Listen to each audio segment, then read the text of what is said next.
Welcome to Ubuntu Gold Monthly, brought to you by Ubuntu Tribe. Inclusive finance at your fingertips, benefiting communities and the planet. Ubuntu Gold Monthly is your trusted source for answers. We bring to you every month experts with over 100 years of combined in-depth knowledge of the gold industry. Here at Ubuntu Tribe, founded on the philosophy of Ubuntu I am because we are. We are democratizing gold to make knowledge available to you. Welcome to Ubuntu Gold Monthly. It's such a pleasure to have you all join us today, this first day of June, as we reflect upon what has been happening in the gold and precious metals industry. It's most certainly been an unprecedented last few months.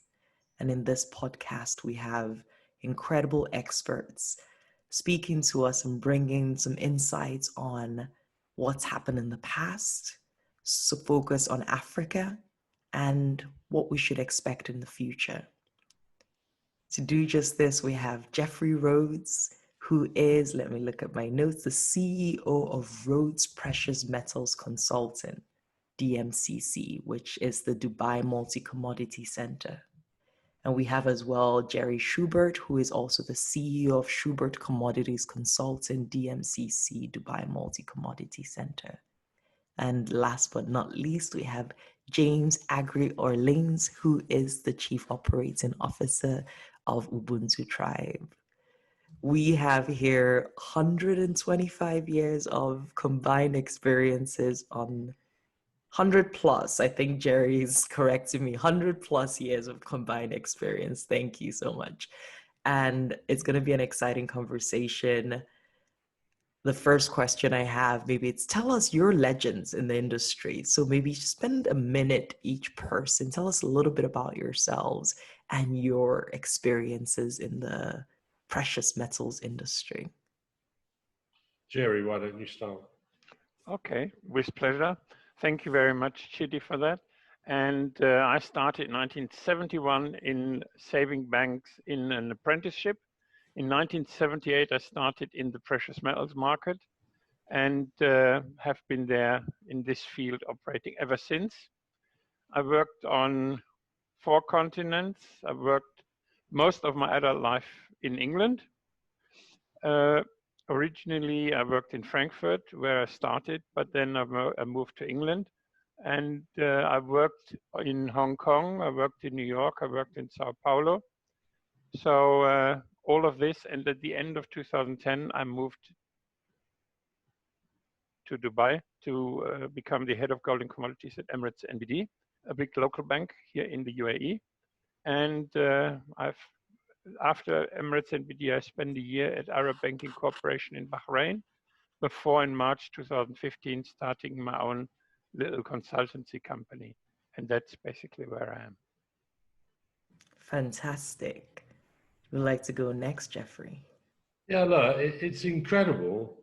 And we really haven't made this up. You couldn't write this script, Chidi, because I started in the global financial markets again in 1971. Jerry in 1971. It's amazing. Honestly, we didn't have this conversation. We don't know. I started in the precious metals industry. Guess what? In 1978 in London. The first business trip I ever went on was to Germany, was to Frankfurt. And the first person I met internationally in the precious metals industry was Gerry Schubert. This even gets even more bizarre.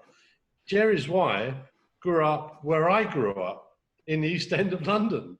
It's, you know, really within about 100 yards of each other. And I've also 4 continents, New York, Hong Kong. I was working, you know, a bit of blue blood, really. People know HSBC, obviously, in the bullion industry. The precursor to that was Samuel Montague. And I was the chief bullion dealer at Samuel Montague. Then Credit Suisse, Standard Bank, I started my, if you like, love affair with Africa, joining Standard Bank of South Africa in 1995. I spent 12 great years there. I left to set up my own venture, a US venture, with a group of ex-Standard bankers to compete with Standard Bank. We did very well. And 2014, I had enough. I decided to retire. I was 60 plus and thought I'd set up a little consultancy like Jerry. But since then, it's amazing. Gold has just flourished in the last 5, 6, 7 years. Gold has flourished, and I would say that Jerry and myself probably are more active and more involved than we've ever been, and particularly now we kind of focus on something that we love. Actually, it's two things, which is gold and Africa. So yeah, we're really delighted to participate in this podcast. Beautiful. It really does sound like a match made in heaven. Such a pleasure to have you both here with your experiences and this shared journey you've been on. And James. Yes, hi. So my background is very much on the financial services side of things and very much on the technology side of things. I have 25 years experience working within financial services, primarily in Europe, in America, and here in Africa. And I joined the Ubuntu project about 1.5 years ago, and I was attracted to it by the advanced technology we're using to solve some really interesting problems.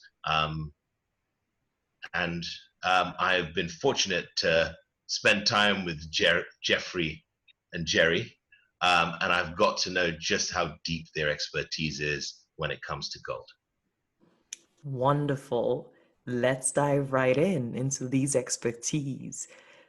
We started off by sharing that the entire market is just going through an unprecedented last months. There's a lot happening. We would love to understand what some of those trends have been. But before we jump into the answers, really important to share with you, listening, tuning in from all over, we are not providing investment advice. This is for you to take in the insights, but most certainly not providing any investment ideas for you. With that being said, Geoffrey, Jerry, walk us through some of the big changes that we're seeing and what that means for the market moving forward. Yeah, Chidi, I'll start by just giving some numbers to give context for what's been going on in May. And the idea of the podcast is to really review what's been going on really so far this year, and particularly in May. But gold has had a fantastic run. So far for the year, it's up around about 14%, which is amazing when most of the investment classes around the world are down a lot. Crude oil down, I don't know, even still now it's around 40%. And so we've had a lot of very difficult markets, and gold as the safe haven has benefited significantly.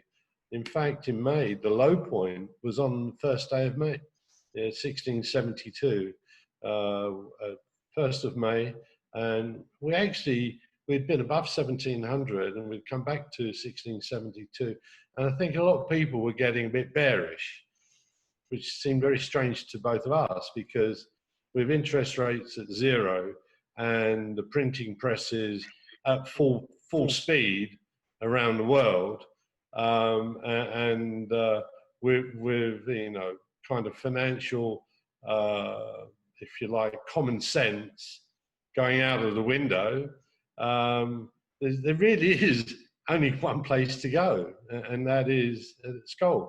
So we started around 1672.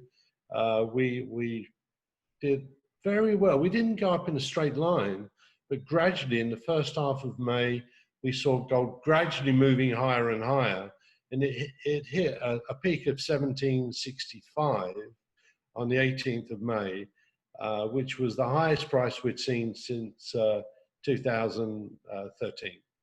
And really, I think people were a bit surprised we weren't even higher. It's come back a bit. It ended around 1726, but importantly above 1700. 1700 has become a bit of a pivot, if you like, for the gold price. And every time it goes below, there's plenty of buying. And then above 1700, above 1750, there seems to be some selling from somewhere, and that's holding it in check. But it's been a fantastic first 5 months of the year. Many pundits think actually this is only the beginning. So, Jerry, do you want to just pick up on your experiences so far in May? Thank you very much, Jeff. Yes. And the main experiences are also obviously came, and one of the strong impulses came from the first time ever negative price for oil. The WTI price went negative in April, just before the expiration of the May futures dates. So that also created some panic and some buying and some strong influx into gold. What you just said about the gold price, obviously, and that some people are a little bit surprised that we are not higher. I think this is a very, very unfair view. If you think about in September 2011, when we went to 1925, against that price, against all other currencies, whatever currency you can dream of, which is not US dollar pegged, we have already made new all-time highs on a permanent running basis. So against all these investments in local currencies, there have already been new highs established all the time. The months of May saw also from the gold prices, divergencies of futures against spot prices. If you look at the geopolitical situation, I think the possibility or the justification of the current gold price is more, the proof is more than there. And I think it's up to the drivers which we expect in the future to see where we go from here. That we have seen from 1760 a little bit of profit taking. I think that's very, very much understandable. But we are holding on a very, very elevated level. And yeah, I think obviously gold is an important mix in a prudently managed portfolio. And it depends really on the risk appetite of the individual investor, how much of his portfolio should be or could be invested into gold. Good point. Sorry, Chidi, carry on. Please, go on, Geoffrey. No, look, I think Jerry hit on a really interesting point there, and that's the relationship between the price you see typically quoted is known as the local London price.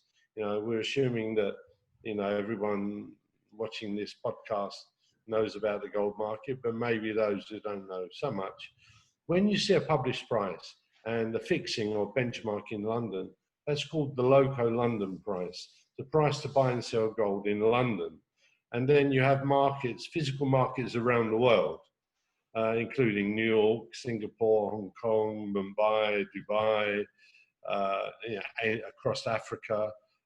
And you've got different prices, and that reflects, if you like, the cost of transforming gold from one form to another form and shipping it from A to B. So there's a kind of global arbitrage, physical arbitrage, but the base is local London, plus the futures markets in New York, which is the Chicago Mercantile Exchange, and they own the COMEX, the Commodity Exchange of New York, and referred to as the COMEX. And the COMEX provides futures prices. It's the biggest futures market in the world, and London is the biggest over-the-counter market in the world. And there's a link between the two, and that's called the exchange for physical price. which is simply the difference between the local London price, which is spot today, and the futures price, which is some date in the future, maybe 2 months in the future. Now that difference, in our 40 years each of trading, that difference has always been very close to money rates, to swaps, the difference between US dollar interest rates and gold interest rates, with a little bit of extra difference because gold's in London in one form and in New York in a different form. But that differential over a 2-month period is normally $2 to $3 US per ounce, normally. Can you believe that when the April contract came for settlement, came for delivery, there was a $70 difference between London and New York? It's amazing. And what happened, Chidi, this EFP mechanism, the bridge that links London OTC to New York futures, broke down. It collapsed. And there was no bridge. In fact, there were no flights. And the reason was because of COVID-19 and the global lockdown. That global lockdown obviously affected everyone in the world.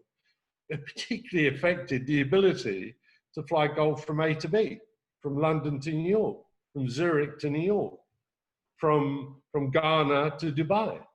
It all disappeared. The logistics fell apart, and something that in our 40 years we've never seen, ever. So we're actually, those people who are watching the gold market today are actually living history. Sorry, Jerry, you have something. Yeah, just when you just said the bridge broke down, I think you can actually say the gold market, which was traditionally COMEX OTC, was in April enriched by another nuance. The market broke down because we had a threefold gold market.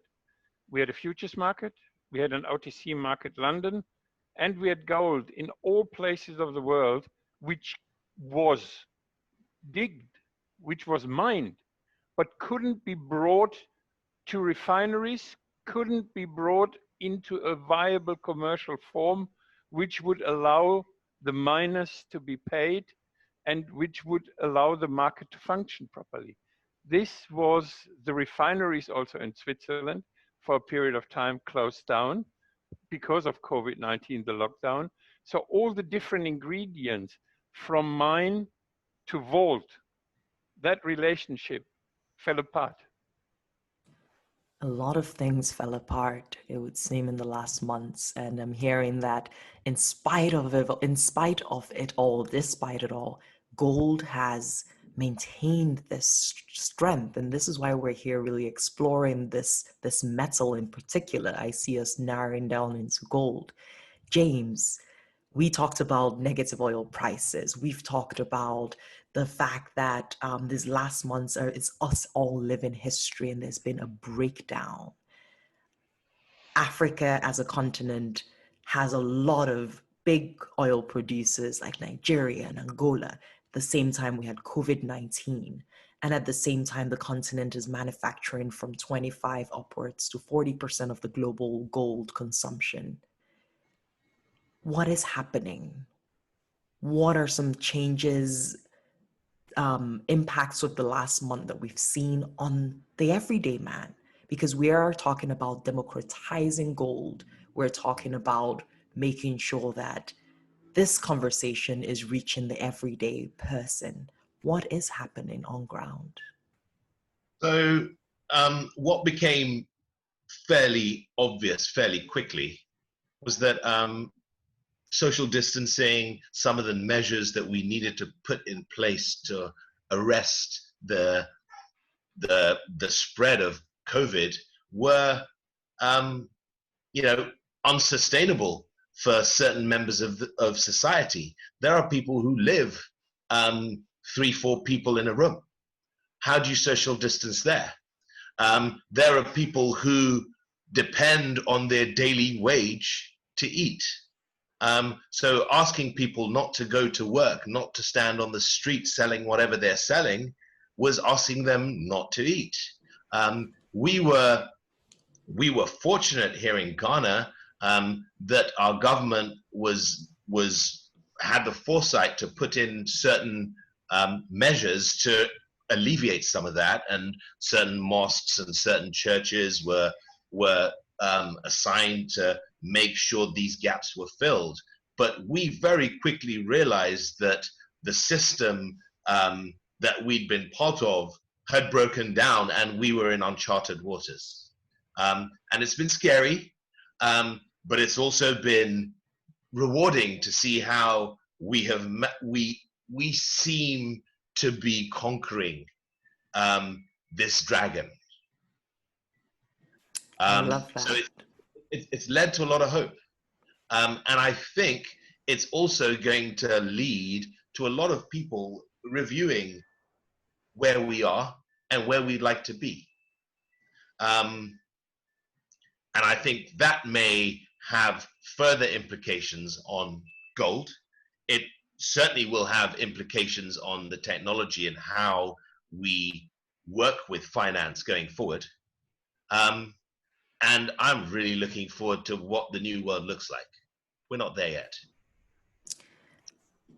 Geoffrey, I know that you're very passionate about what James has just shared, what the new world could look like, an Africa where, the challenges of COVID and the breakdown, there could be almost a rebirth. You've talked in the past about the power of gold and this commodity and how it's held for 5,000 years, and a lot of this gold coming from the continent of Africa.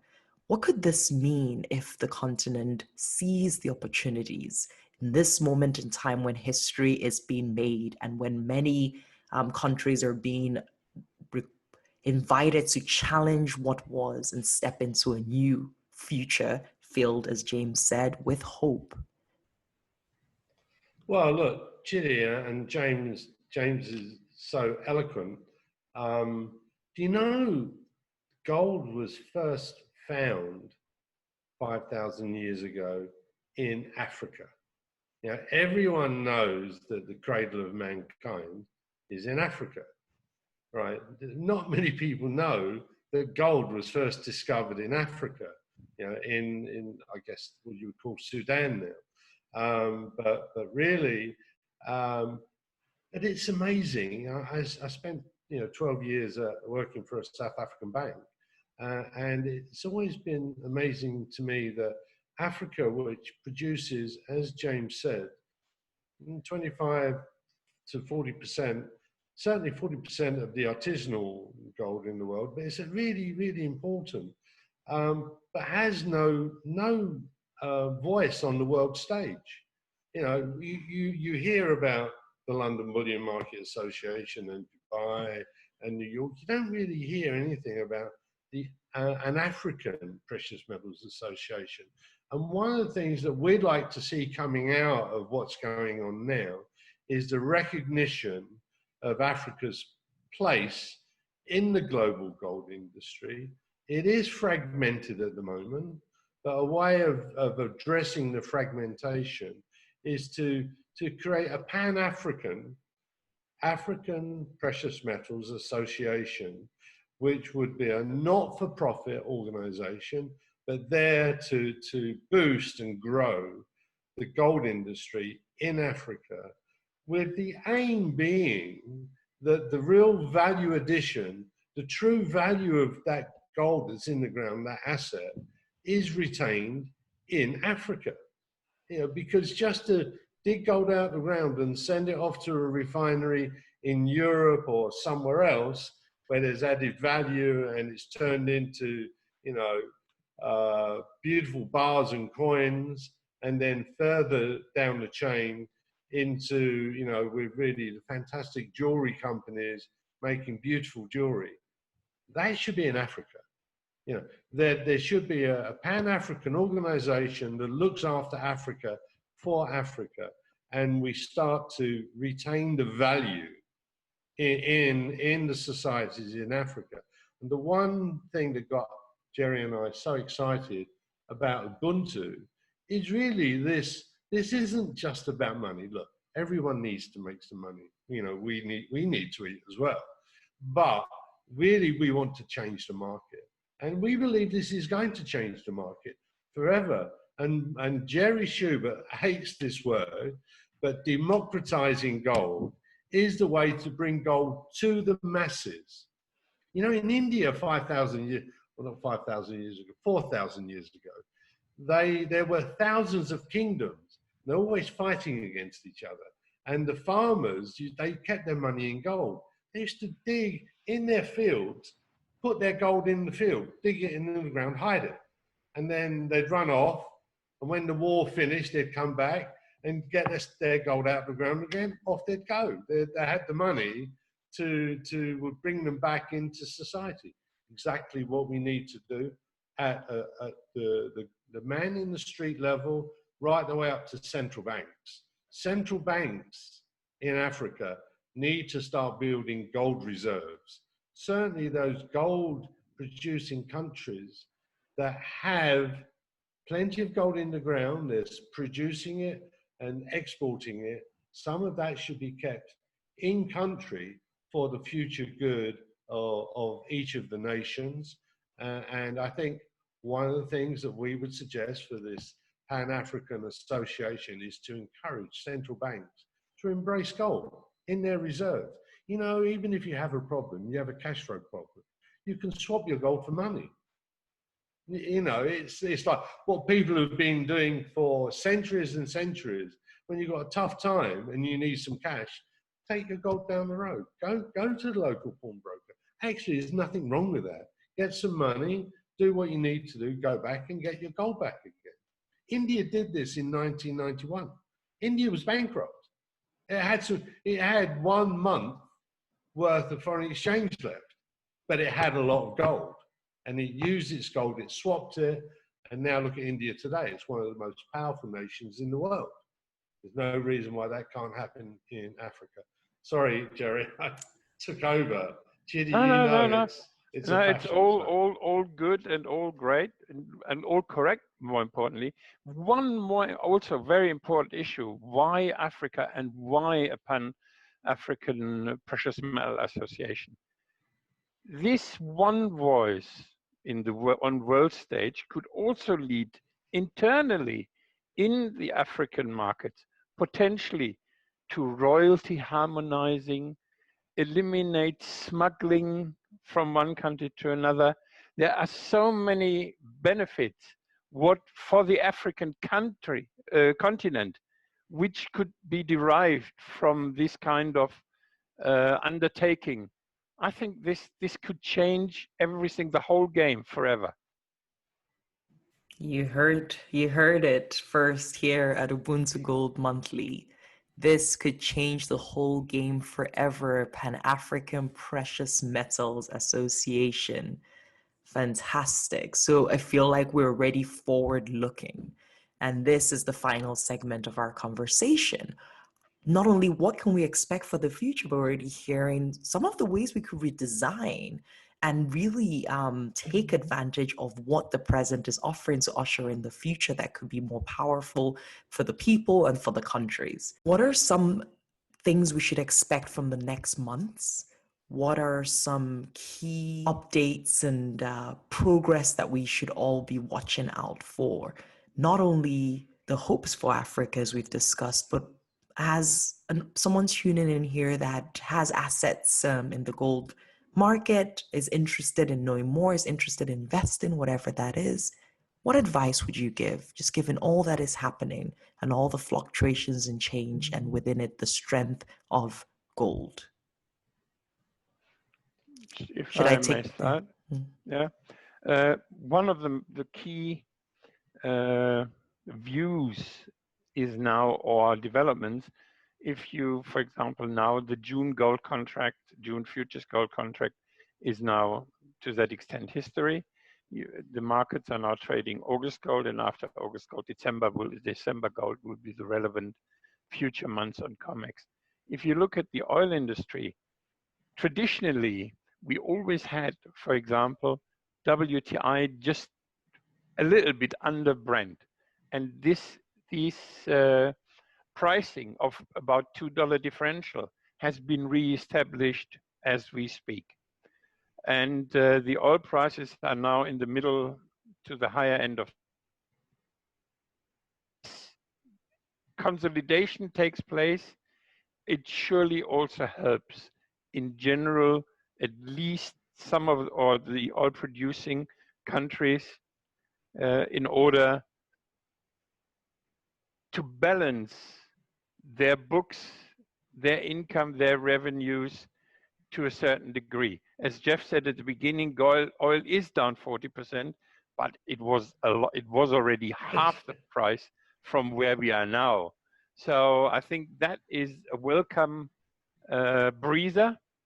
I do not know where the future is going, but for the gold prices, I would like to believe that we have reached currently a certain equilibrium.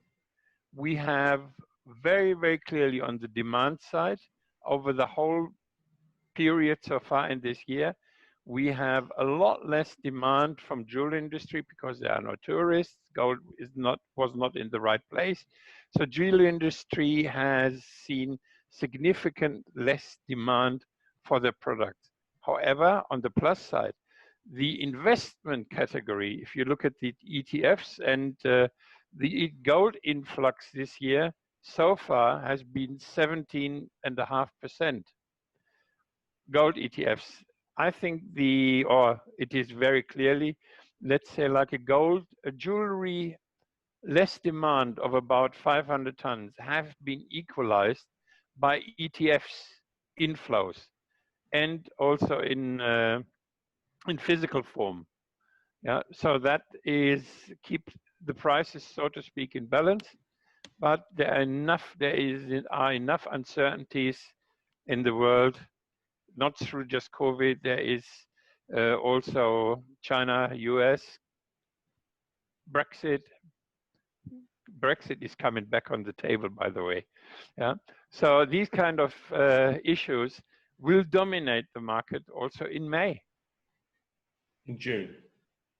And June, yeah. Oh, yeah. Sorry, James. Would you like to say something? Because we're hogging the podcast. No, you go ahead, Jeff. Okay. I'll add something at the end. Okay. Just looking ahead, I think you're very clever, Chidi. You're kind of saying, look ahead for Africa. Also, let's look ahead at the easy one, the market. Okay. We don't have to look very far into the future to see the key economic data coming from the US. Next Friday, we're going to see the latest US employment figures. Okay.